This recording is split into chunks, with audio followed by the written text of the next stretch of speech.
దాంతోపాటు విజయనగరం తర్వాత మనం చూసుకున్నట్లయితే విశాఖపట్నాన్ని మనం చూడాలి. విశాఖపట్నం మనం చూసినట్లయితే విశాఖపట్నంలో ఎవరు ఇప్పుడు ప్రకటించిన స్థానాలలో ఎవరు గెలవబోతున్నారు అనేది చూడాలి.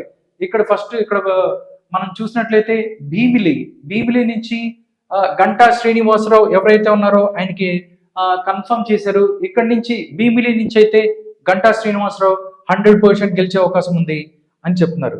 దాంతోపాటు విశాఖపట్నం డిస్టిక్ లోని మరొక నియోజకవర్గం విశాఖపట్నం ఈస్ట్. ఇక్కడి నుంచి వెలగపూడి రామకృష్ణ ఎవరైతే ఉన్నారో సిట్టింగ్ ఎమ్మెల్యేగా ఉన్నారు, ఆయన టీడీపీ సిట్టింగ్ ఎమ్మెల్యేగా ఉన్నారు.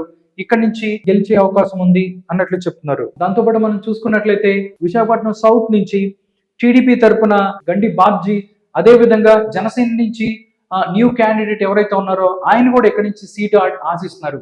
వీళ్ళిద్దరూ అంటే ఒకవేళ విశాఖపట్నం సౌత్ నుంచి టీడీపీ అభ్యర్థి పోటీ చేస్తే ఎలా ఉంటుంది, అదే విధంగా జనసేన అభ్యర్థి పోటీ చేస్తే ఎలా ఉంటుందని కూడా ఈ సర్వేలో చెప్పారు. ఒకవేళ విశాఖపట్నం సౌత్ నుంచి టీడీపీకి సంబంధించి గండి బాబ్జీ పోటీ చేస్తే మాత్రం హోరాహోరీ తప్పదు ఇక్కడ కీన్ కంటెస్ట్ అని చెప్తున్నారు. అదే విధంగా జనసేన నుంచి ఎవరైతే ఇక్కడ ఇచ్చి పోటీ చేస్తారో వాళ్ళు డెఫినెట్లీ విన్ అవుతారని చెప్తున్నారు. అది విశాఖపట్నం సౌత్ కి సంబంధించి సిచ్యువేషన్ ఎలా ఉంది.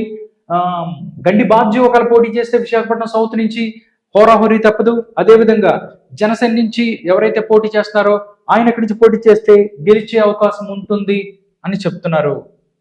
దాని తర్వాత మనం చూసుకున్నట్లయితే విశాఖపట్నం నార్త్ మనం ఒకసారి చూద్దాం. విశాఖపట్నం నార్త్ లో పరిస్థితి ఎలా ఉంది, ఎవరు గెలవబోతున్నారు అనేది మనం ఒకసారి చూసుకున్నట్లయితే విశాఖపట్నం నార్త్ నుంచి ఒకవేళ టీడీపీ అండ్ జనసేన దాంతో పాటుగా బీజేపీ అభ్యర్థులు కూడా కలిస్తే ఇక్కడి నుంచి విశాఖపట్నం నార్త్ నుంచి విష్ణుకుమార్ రాజు ఎవరైతే ఉన్నారో వాళ్ళు ఇక్కడ గెలిచే అవకాశం ఉంటుంది అని చెప్తున్నారు. టీడీపీ తరఫున విష్ణుకుమార్ రాజు ఎవరైతే పోటీ చేస్తే ఆయన ఇక్కడి నుంచి విన్ అయ్యే అవకాశం ఉందని చెప్తున్నారు.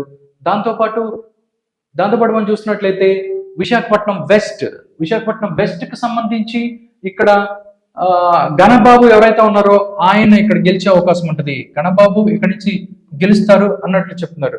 దాంతోపాటు గాజువాక, విశాఖపట్నం డిస్టిక్ లోని మరొక నియోజకవర్గం గాజువాక. ఇక్కడ నుంచి పవన్ కళ్యాణ్ 2019 ఎలక్షన్లో ఇక్కడ నుంచి పోటీ చేసి ఓడిపోయారు. బట్ ఇక్కడ నుంచి టీడీపీ నుంచి పల్లా శ్రీనివాసరావు ఇక్కడ నుంచి టీడీపీ నుంచి గెలిచే అవకాశం ఉంది ఈసారి అన్నట్టు చెప్తున్నారు. దాంతోపాటు జనసేన నుంచి ఎవరైనా ఒకవేళ పోటీ చేస్తే మాత్రం ఇక్కడి నుంచి కీన్ కంటెస్ట్ అంటే హోరాహోరీ తప్పదు అన్నట్లు చెప్తున్నారు. దాంతోపాటు గాజువాక తర్వాత మనం గాజువాక చూసుకున్నట్లయితే పరిస్థితి ఇక్కడ నుంచి పల్లా శ్రీనివాసరావు అయితే గెలుస్తారు. జనసేన నుంచి ఎవరైనా అభ్యర్థి పోటీ చేస్తే మాత్రం హోరాహోరీ తప్పదని చెప్తున్నారు. దాంతోపాటు చోడవరం, విశాఖ డిస్టిక్ లోనే చోడవరం, ఇక్కడ నుంచి కేఎస్ఎన్ రాజు, టీడీపీ నుంచి కేఎస్ఎన్ రాజు ఇక్కడ నుంచి గెలిచే అవకాశం ఉంటుంది అని సర్వే చెప్తుంది. దాంతోపాటు చోడవరం తర్వాత మనం విశాఖలో చూస్తున్న మరో నియోజకవర్గం మాడుగుల నుంచి ఇక్కడ టీడీపీ తరఫున బండారు సత్యనారాయణమూర్తి లేదా గవిరెడ్డి రామానాయుడు ఎవరైతే ఉన్నారో వాళ్ళిద్దరు ఎవరైనా ఇక్కడి నుంచి గెలిచే అవకాశం ఉంది. అంటే మాడుగుల సీటు డెఫినెట్లీ టీడీపీ కొట్టే అవకాశం ఉంది. దాంతోపాటు అరకు వ్యాలీ ఎస్టీ నియోజకవర్గం, ఇక్కడి నుంచి దొన్నుదొర ఎవరైతే ఉన్నారో టీడీపీ తరఫున పోటీ చేయబోతున్నారు. ఆయనకి ఇక్కడి నుంచి కీన్ కంటెస్ట్ అంటే హోరాహోరీ తప్పదు. ఇక్కడ వైఎస్ఆర్సీపీ అభ్యర్థి నుంచి దొన్నుదొర ఎవరైతే ఉన్నారో ఆయనకి హోరాహోరీగా పోరాడే అవకాశం ఉంది. ఎవరు గెలుస్తారా అనేది కూడా లాస్ట్ వరకు చెప్పే అవకాశం లేదు అని చెప్తుంది.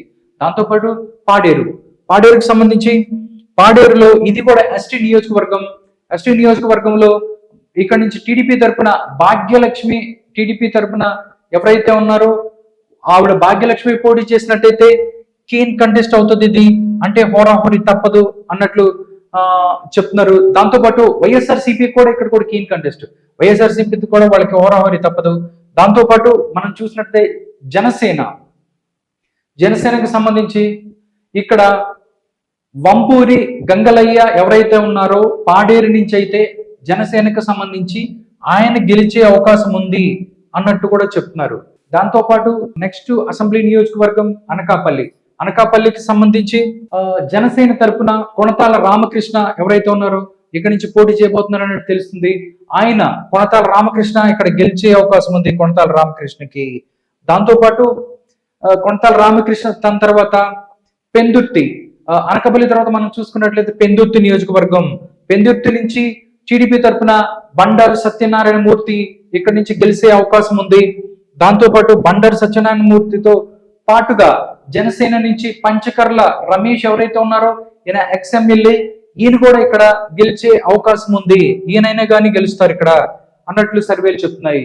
దాంతో పాటు మనం చూసినట్లయితే పెందుర్తి తర్వాత ఎలమంచిలికి సంబంధించి టీడీపీ తరపున పెగడా నాగేశ్వరరావు ఎవరైతే ఉన్నారో ఆయన ఇక్కడి నుంచి గెలిచే అవకాశం ఉంది అన్నట్లు చెప్తున్నారు.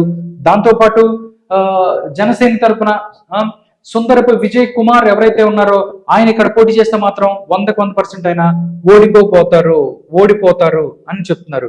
దాంతో పాటు మనం చూసుకున్నట్లయితే పైకరావుపేట ఇది ఎస్సీ నియోజకవర్గం.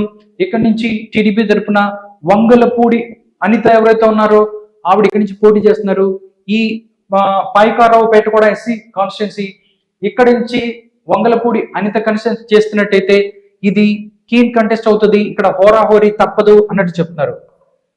దాంతోపాటు పైకరావుపేట తర్వాత మనం చూసుకున్నట్లయితే నర్సీపట్నం మనం చూసుకున్నట్లయితే ఇక్కడ నుంచి టీడీపీ సీనియర్ నాయకుడు చింతకాల అయ్యన్న పాత్రుడు ఇక్కడ నుంచి పోటీ చేస్తున్నారు. ఆయన కూడా ఇక్కడ నుంచి గెలిచే అవకాశం ఉంటుంది. అంటే నర్సీపట్నం నుంచి 100% చింతకాల అయ్యన్న పాత్రుడు ఇక్కడ నుంచి గెలిచే అవకాశం ఉంటుందని చెప్తున్నారు.